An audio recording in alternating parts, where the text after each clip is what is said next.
Hello everyone, आप सभी का स्वागत करती हूँ आपके अपनी यूट्यूब चैनल मोटिवेशन बाय दीक्षा। फ्रेंड्स आज की वीडियो में हम बात करने वाले हैं करिकुलम डेवलपमेंट एंड स्कूल, यानी कि पाठ्यक्रम विकास एवं इसका विद्यालय। ये आपका पार्ट 1 रहेगा। फ्रेंड्स, यदि आप बीएड कर रहे हो या ऑल कॉम्पिटिटिव एग्जाम की तैयारी भी कर रहे हो तो हर एग्जाम में आपका ये पूछा जाता है कि पाठ्यक्रम या पाठचर्या क्या होता है। फ्रेंड्स, और आपके सिलेबस में ये CC4 दिया गया है, लेकिन आपके जो एग्जाम में दिया गया है ये CC3। तो CC3 आपका जो पेपर रहता है लैंग्वेज अक्रॉस दी करिकुलम रहता है, लेकिन CC4 आपका रहता है करिकुलम डेवलपमेंट एंड स्कूल। तो फ्रेंड्स, आप एग्जाम देने से पहले आप पहले पेपर का नाम पढ़ लीजिएगा, जिससे आपको पता चल जाएगा कि ये CC3 है या CC4 है। तो चलिए वीडियो को स्टार्ट करते हैं। हम देखते हैं कि आज के टॉपिक में आपको क्या पढ़ना है। तो फ्रेंड्स, आपका आज का टॉपिक रहेगा पाठचर्या, यानी कि पाठ्यक्रम किसे कहते हैं, what is curriculum. Most important question है फ्रेंड्स, आपका ये क्वेश्चन आपके एग्जाम के लिए बहुत ज़्यादा इंपॉर्टेंट है। हमारा टॉपिक रहेगा क्या क्या पढ़ना पड़ेगा आज हमको कि पाठचर्या किसे कहते हैं, व्हाट इज करिकुलम, पाठ्यक्रम का क्या अर्थ होता है, मीनिंग ऑफ करिकुलम, मीनिंग देखेंगे कि पाठ्यक्रम का क्या अर्थ है। थर्ड है, हम देखेंगे कि पाठ्यक्रम की क्या परिभाषा है। कुछ मनोवैज्ञानिक ने अलग अलग डेफिनेशन दी है, तो अलग अलग मनोवैज्ञानिक के अनुसार हम परिभाषा पढ़ेंगे कि पाठ्यक्रम की क्या डेफिनेशंस हैं। पाठ्यक्रम की प्रकृति, इसके क्या नेचर्स हैं, इसकी क्या विशेषताएं होती हैं। तो नेचर ऑफ करिकुलम। फिफ्थ है पाठ्यक्रम के उद्देश्य, ऑब्जेक्टिव ऑफ करिकुलम, इसके क्या ऑब्जेक्टिव हो सकते हैं।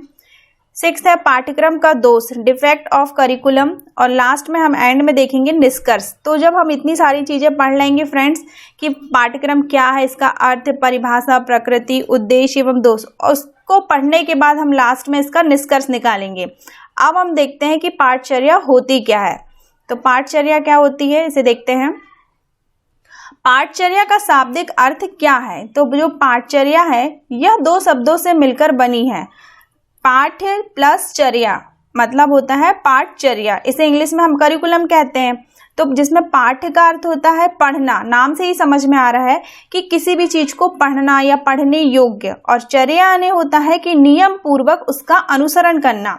अर्थात जो पाठचर्या होती है तो पढ़ने योग्य किसी विषय वस्तु और क्रियाओं का नियम पूर्वक अनुसरण करना, यानी कि उसे सीक्वेंस से पढ़ना। जब भी हम कोई चीजें पढ़ते हैं या कोई सब्जेक्ट पढ़ते हैं तो उसे हम कैसे पढ़ते हैं, एक सीक्वेंस से पढ़ते हैं, नियम के अनुसार उस चीज का हम अनुसरण करते हैं। इसे ही हम कहते हैं पाठचर्या कहते हैं।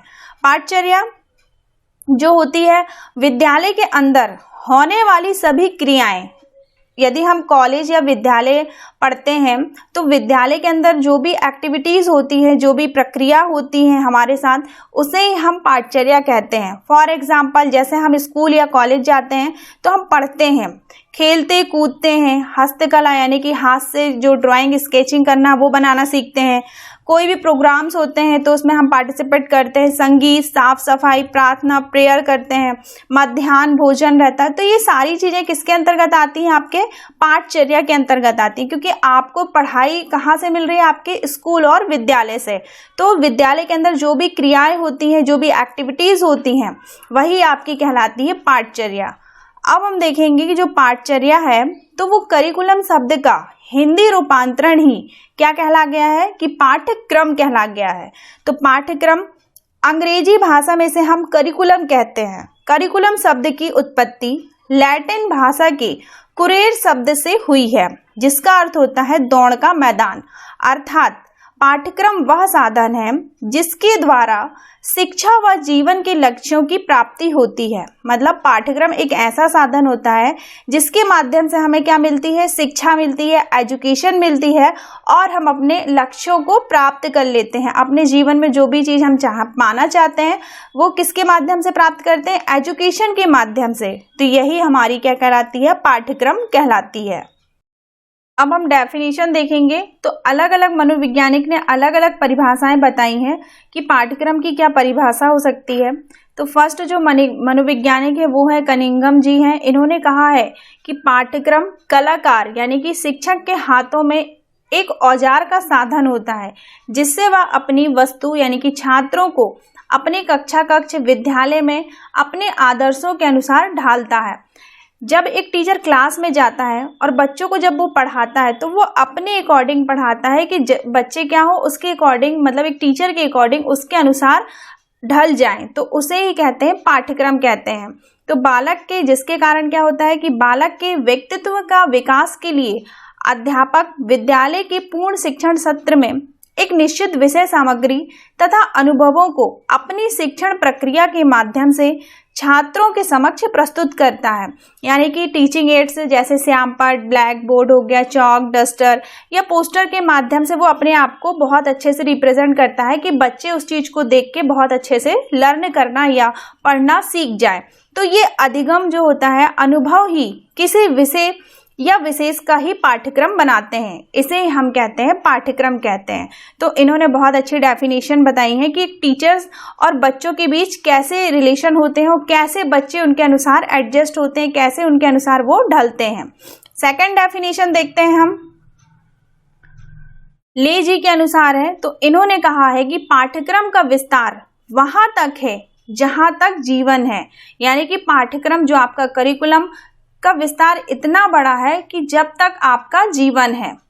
नेक्स्ट डेफिनेशन है थर्ड डेफिनेशन है हॉर्न के अनुसार। इन्होंने कहा है कि पाठ्यक्रम अनुभवों का एक भंडार है और वह जीवन की समस्याओं की एक श्रृंखला है जो जीवन में समय समय पर हमें प्राप्त होती है। मतलब जब भी हम कुछ चीज पढ़ते हैं तो पढ़ने से क्या होता है, हमारे एक्सपीरियंस बढ़ते जाते हैं। पढ़ाई से हमारे जो एक्सपीरियंस है वो कभी कम नहीं होते फ्रेंड्स, वो हमारे अनुभव और ज़्यादा बढ़ते जाते हैं। और जो भी जीवन में जो भी समस्याएं आती हैं तो उन समस्याओं को हम समय समय पर एडजस्ट करते हैं समय के अकॉर्डिंग। तो जीवन में आने वाली जो समस्याएं होती हैं उनको हम प्राप्त करते हैं, यही हमारा पाठ्यक्रम कहलाता है। फोर्थ डेफिनेशन है, कनिंघम जी ने बताया है कि पाठ्यक्रम का अभिप्राय मनुष्य की जाति के संपूर्ण ज्ञान, नॉलेज और अनुभव, एक्सपीरियंस का ही कलेक्शन है। इन सब का ही सार क्या कहलाता है, आपका पाठ्यक्रम कहलाता है। अब हम बात करेंगे कुछ विशेषताएं की। तो पाठ्यक्रम की जो प्रकृति है, जो इसके कैरेक्टरिस्टिक है, क्या हो सकते हैं, तो एक एक करके देखते हैं इसके नेचर्स। पहला है पाठ्यक्रम परिवर्तनशील है। तो पाठ्यक्रम क्या है, एक परिवर्तनशील है, समय के अनुसार इसमें परिवर्तन होते रहते हैं। समाज की आवश्यकताओं को देखते हुए पाठ्यक्रम में निरंतर बदलाव किए जा सकते हैं। सेकंड है शिक्षा के उद्देश्यों के आधार पर ही पाठ्यक्रम का निर्माण किया जाता है। मतलब बच्चों को क्या टॉपिक पढ़ाना है, क्या नहीं पढ़ाना, उसके अकॉर्डिंग जो एजुकेशन फील्ड में पाठ्यक्रम सिलेबस का निर्माण किया जाता है। नेक्स्ट है पाठ्यक्रम के द्वारा ही व्यक्तित्व का विकास होता है। करिकुलम के माध्यम से ही व्यक्ति की पर्सनालिटी का डेवलपमेंट किया जाता है। नेक्स्ट है पाठ्यक्रम को क्रियान्वित रूप से विद्यालय एवं शिक्षकों के द्वारा ही किया जाता है। जो भी सिलेबस है तो वो किसके माध्यम क्रियान्वित करते हैं, हम एक विद्यालय और टीचर्स के द्वारा इसे क्रियान्वित किया जाता है। नेक्स्ट है छात्रों की समस्याओं का समाधान किया जाता है। सिलेबस के माध्यम से, करिकुलम के माध्यम से जो भी छात्रों में जो भी समस्याएं आती हैं उनका हम समाधान कर सकते हैं। देन नेक्स्ट लास्ट है पाठ्यक्रम के द्वारा ही छात्रों में ज्ञानात्मक, भावनात्मक एवं क्रियात्मक कुशलताओं का विकास होता है। करिकुलम के माध्यम से ही बच्चों में नॉलेज होने लगता है, उनके इमोशंस का पता चलता है, उनमें क्या क्या एक्टिविटीज़ हैं, उनमें और क्या क्या अच्छे गुण हैं जिसका डेवलपमेंट होने लगता है। तो ये तो हो गई फ्रेंड्स कि पाठ्यक्रम की क्या प्रकृति है और क्या इसकी विशेषताएं हैं। अब हम देखेंगे पाठ्यक्रम के उद्देश्य। तो इसका क्या उद्देश्य होता है। सबसे पहला है कि पाठ्यक्रम का जो उद्देश्य है वो छात्रों की ज्ञानात्मक, भावनात्मक एवं क्रियात्मक पक्ष का विकास करना। सेकंड है पाठ्यक्रम के छात्रों का नैतिक एवं चारित्रिक विकास करना। तो बच्चों में पाठ्यक्रम के माध्यम से हम उसमें नैतिक गुण एवं चारित्रिक गुण का विकास कर सकते हैं। थर्ड है पाठ्यक्रम का उद्देश्य है कि छात्रों के व्यक्तित्व का विकास करना। पाठ्यक्रम का जो मुख्य पर्पस होता है, जिससे क्या होता है कि बच्चों की पर्सनालिटी कैसे डेवलपमेंट करना है, तो उसके माध्यम से हम इसका विकास कर सकते हैं। फिर फोर्थ है पाठ्यक्रम के द्वारा छात्रों का जीविकोपार्जन यानी कि जीवन यापन करना, उन्हें कैसे सिखाते हैं, उनके योग्य बनाना कि बच्चे कैसे अपना जीवन यापन कर सकते हैं। नेक्स्ट फिफ्थ है छात्रों के समझने के स्तर को आसान बनाना। जब हम बच्चों को बहुत अच्छे से सिखा देंगे करिकुलम के माध्यम से तो बच्चे उन चीज़ों को बहुत अच्छे से सीख जाएंगे, जिससे उनके सीखने का स्तर क्या होने लगता है, आसान बनने लगता है। तो ये तो हो गए फ्रेंड्स इसके उद्देश्य। अब हम बात करेंगे इसके दोष की। तो पाठ्यक्रम के क्या दोष हो सकते हैं। पहला है पाठ्यक्रम में उचित क्रम का अभाव है, यानी कि पाठ्यक्रम जो है वो एक सीक्वेंस से नहीं होते कई बार। सेकंड पॉइंट है एक स्तर का पाठ्यक्रम दूसरे स्तर के पाठ्यक्रम से पूरी तरह से संबंधित नहीं होता है, मतलब अलग अलग स्तर में अलग अलग सिलेबस दिए जाते हैं, तो जो सिलेबस है वो हर जगह के कैसे हो, एक जैसे हो। नेक्स्ट है बाल मनोविज्ञान का पूरी तरह से ध्यान नहीं रखा जाता कि बच्चे छोटे हैं या बड़े हैं, उनके अकॉर्डिंग उनको सिलेबस तैयार करना चाहिए, तो बाल मनोविज्ञान का भी उन्हें ध्यान रखना चाहिए। नेक्स्ट है पाठ्यक्रम में साहित्यिक क्रियाओं का उचित स्थान नहीं है। एंड लास्ट फिफ्थ है पाठ्यक्रम को सामाजिक जीवन से संबंधित नहीं किया गया है। जो पाठ्यक्रम है, जो आपका करिकुलम है, उसको सामाजिक तौर से संबंधित नहीं बताया गया है। तो फ्रेंड्स ये तो हो गए इसके उद्देश्य। अब हम इसका निष्कर्ष देखते हैं कि इसका निष्कर्ष क्या निकलता है। जब हमने इतनी सारी चीजें पढ़ी हैं तो एंड में इसका निष्कर्ष क्या है कि विद्यालय में संपन्न होने वाले समस्त कार्य को हम पाठ्यक्रम कहते हैं।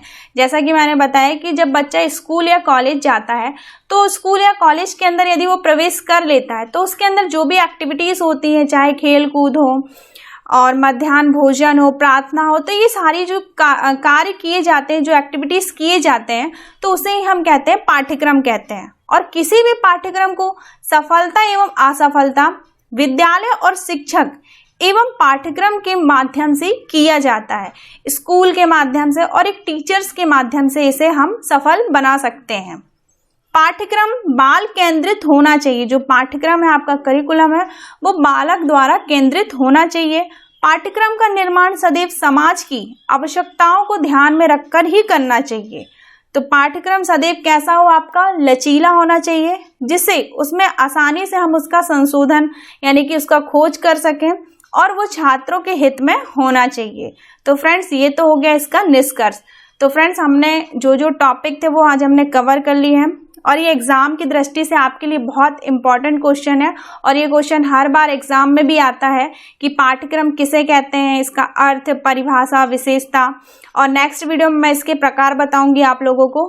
तो उम्मीद करती हूँ फ्रेंड्स आपको ये छोटी सी वीडियो नॉलेजेबल लगी है।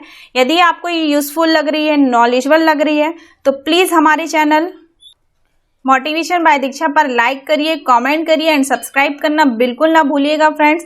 तो फिर मिलेंगे नेक्स्ट वीडियो में नए टॉपिक के साथ। तब तक के लिए friends thanks for watching, like and subscribe this video. Thank you friends.